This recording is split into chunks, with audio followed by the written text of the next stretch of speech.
Hey guys, it's back. Well, it's not the same car. Looks the same from the outside, right? This is my new Tesla Model Y long range, replacing the Tesla Model Y standard range that I sold to Vroom. Has it been 2 months? It might be 2 months. So yeah, I just took delivery of it today. Today is Sunday, September 5th, and I was able to take delivery in Fort Myers instead of driving across the state, so that was quite pleasant. So let's dig into what I've noticed immediately as far as differences with the Model Y SR, or I'm sorry, the Model Y LR long range. So the first difference on this car, and it's because I decided to go this route, is the white interior. White seats, white inset panels on the doors, white trim piece here. It looks sharp. Now, of course, I still have apprehension about having white seats, but I understand these do clean up pretty well. If you do get something on them, it is pleather. It is not real leather. It is pleather, and supposedly it has good cleaning characteristics.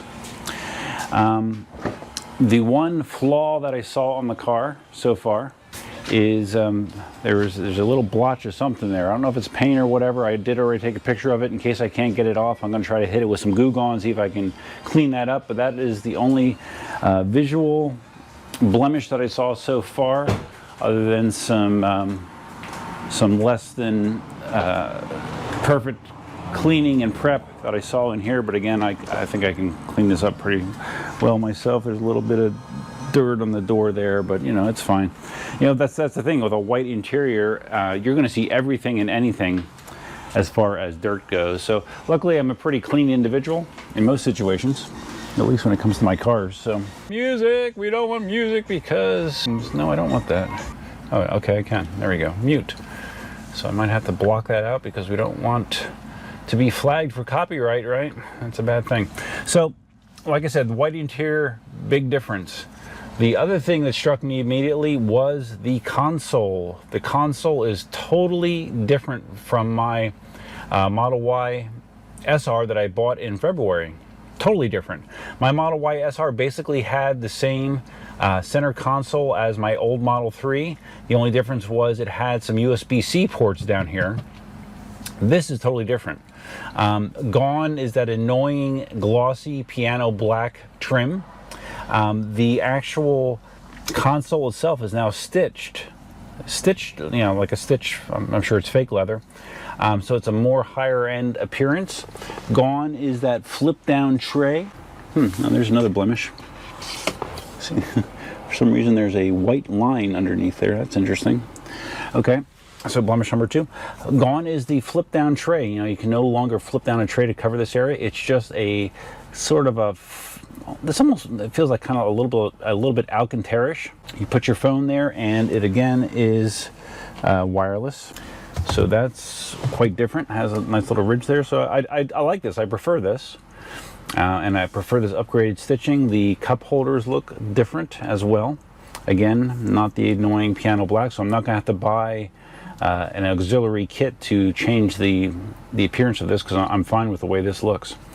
The door, it used to be like a trap door where it would kind of fold down and out of the way to get into the storage area in the compartment.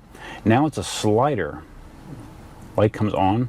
It's kind of cool the way it works. Has a detente when you push it up, and then when you're done with it, you just push it again. Being a geek, the tactile experience here is superior. I like that. But I'm strange. Down there you have a very deep well. There's two USB-C ports here, and those are the only USB ports I see in here, so that's a big change from the way it used to be. That means that all of that stuff that I bought from Jetta is all worthless to me. It will not work in here. So I don't know, maybe we'll be doing another giveaway. Here is the top part of the console. You have a conventional 12-volt cigarette lighter style charger. Now it's interesting, you know, if you wanted to, because the way that the old console was designed, you know, you had a flip up lid here, and you could still route a conventional charging cable here if you wanted to charge something with the cord. for whatever reason, that is no longer an option. You'd have to plug in here, and I guess just leave it sit down here if you wanted to charge it that way. So I mean, it's different. In my situation, my use case, it's fine, but some people might find that slightly annoying. Maybe there's USB ports hiding somewhere else. There used to be, there they are. There's 2 USB-C ports here, so you could also plug your phone, if you want to hardwire something, or a tablet or whatever, you could plug them in here. There are no more USB-A ports that I see. So if you are into, if you still have USB-A charging ports or charging cables, you're going to need an adapter to make them work with this newest Model Y. Back there you see the cool white seats. I do like the way the white looks. We'll see how it is in actual use, but I do like the way it looks. And let's do this again, just because it feels so good. That's cool. Very cool for sure. And gone is the, remember you had to close the console lid just right. It was a soft touch close, and it was so problematic that the car would actually remind you to close gently, because if you just kind of pushed it, it wouldn't actually catch and close. So with this, I don't think you're going to have that problem anymore. Let's do that again. Can you tell I enjoy that? I do. So short list things that I want to get done on the car after I try to clean these various spots that I see. I'm going to order another set of mud guards from RPM Tesla. I really like those. I'm hoping that I assume that won't be any different. That will work on this car as well. I want to get it tinted again. I want to get the 2 front windows and the windshield tinted, just like I did before. That costs about $300. I will order the HomeLink kit again. Yeah, it's a bummer. Even with the long range, HomeLink is not included, as far as I know, right? I don't think it's included with any of the cars, so I'm going to have to order the HomeLink kit again. Let's see what else. I'll get another screen protector. I kind of like the screen protector that I've had on my last 2 Teslas. It's low glare, doesn't show fingerprints as much, doesn't smudge as much. I'll be ordering one of those. Other than that, I really think that's all that I need, at least for now, on the car. So it's not too bad. All right, I need to do some of the... I have to go through all these settings really and set everything up again.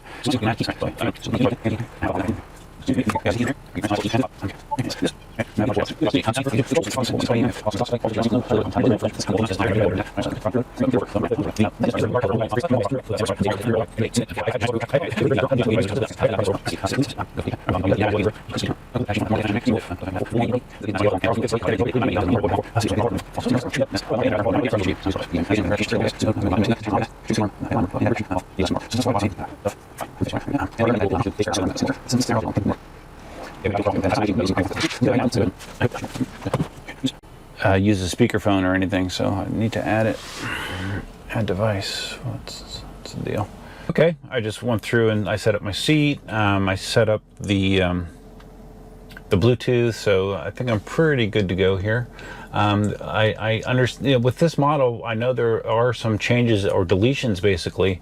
My understanding is there is no more radar unit in this car. And also, I believe the passenger seat no longer has lumbar support. Is that correct? I believe.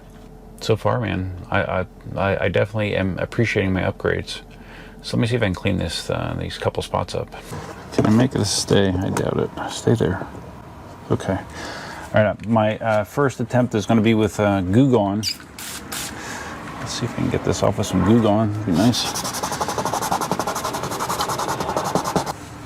That really does look like paint. Let's see. I'm worried if I use something like acetone, it's going to eat into the plastic. All right, let's try something else. Okay, Goo Gone did not work. Goof Off did. The spot is gone. All right, so let's see if I can do that in that spot I saw under the console. I mean, every Tesla I bought, there's been some head scratchers as far as how does this stuff get past QC. Now my Tesla Model 3 was the worst. That one had that had a misalignment on the windshield.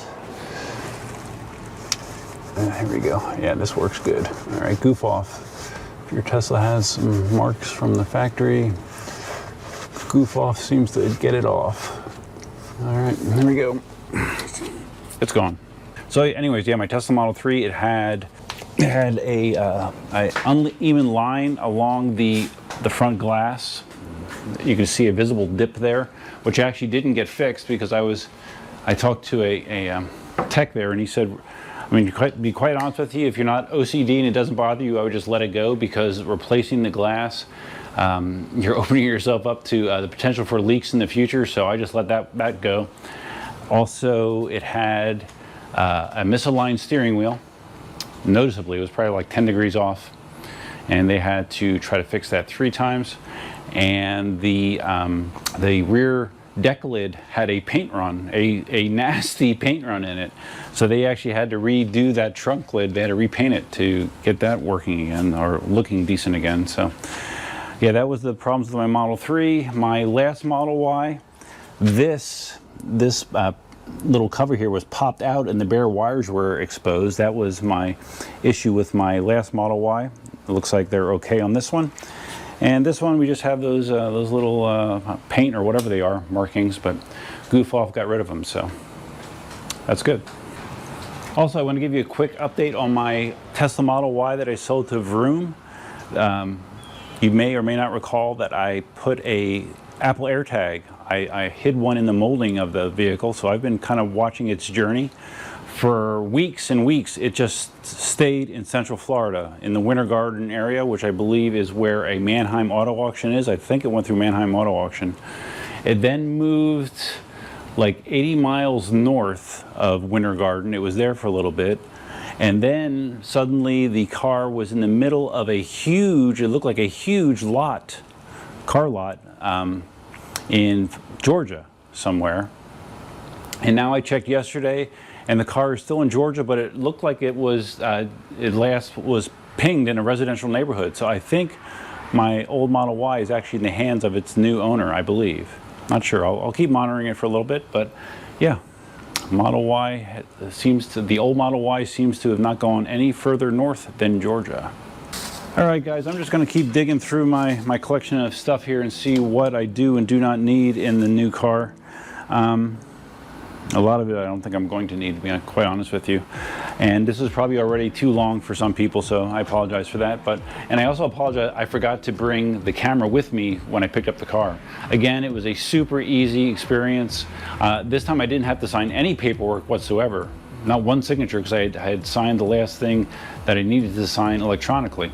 So it was a super easy process.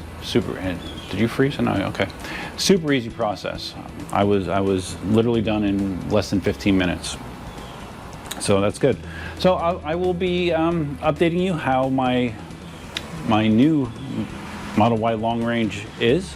We're doing a speed test on it, a 0 to 60 time, and it is nice having bigger battery reserves.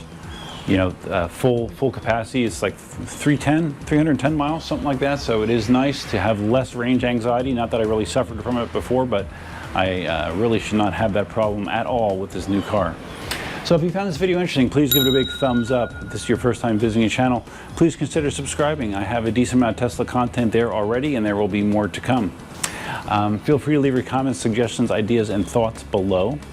If you are new to the channel, you can always subscribe by hitting the subscribe button, and also you can be notified of all new content by hitting the notify bell, which is over there somewhere. And I don't know, there's probably other things I want to say, but I've said too much already, so I'll shut up. That's all I have, guys. Hope you guys have a great Labor Day tomorrow, and until next time, Duffman out. Yeah, if you guys want any of this old Jetta stuff, it does me no good.